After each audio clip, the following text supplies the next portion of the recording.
black to play in today's puzzle, as there's a lot going on between the tension of these two queens. Now, if queen takes f5, just trading queens, then knight takes f5, and it doesn't seem like black has anything special here.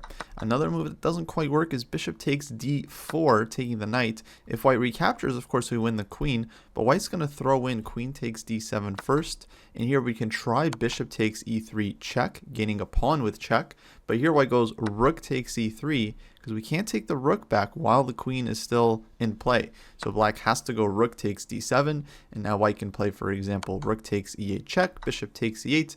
We're left with this endgame with equal material, and black is certainly not winning. So going back, what is the solution? Well, it turns out rook takes e3 is an absolutely brilliant shot. Now the first point is that if white takes back right away, then black's follow-up is to now play bishop takes d4. We've sacrificed a rook, but we've just gained back a piece, and we're hitting two of white's rooks, one with check, and white's queen on f5 is now hanging. So white doesn't have time to defend either rook, as the queen is going to be lost. And if queen to d3, for example, well then bishop takes a1, and black is left with a full extra piece. Also back here, if queen takes d7, trying to throw this one in, well then bishop takes e3 check. The bishop takes the rook with a check. In between move, the king has to move, and now rook takes d7, and once again black is left with an endgame with an extra piece.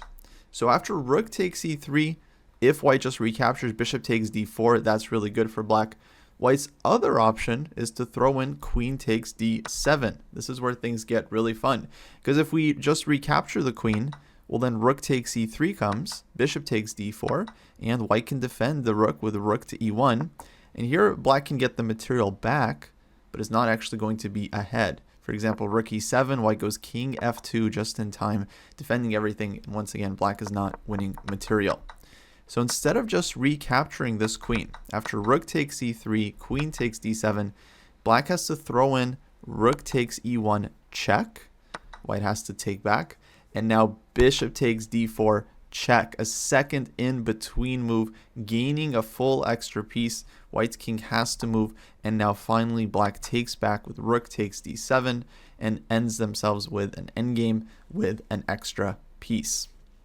So very, very nice puzzle. After rook takes e3, we see a bunch of in-between moves that black can throw in. It's all about this loose queen on f5 and loose pieces on this diagonal. So rook takes e3, white goes queen takes d7, and now rook takes e1 check, rook takes e1, bishop takes d4, another check, and after king f1, rook takes d7, all is said and done. Black has won a piece and is winning the game.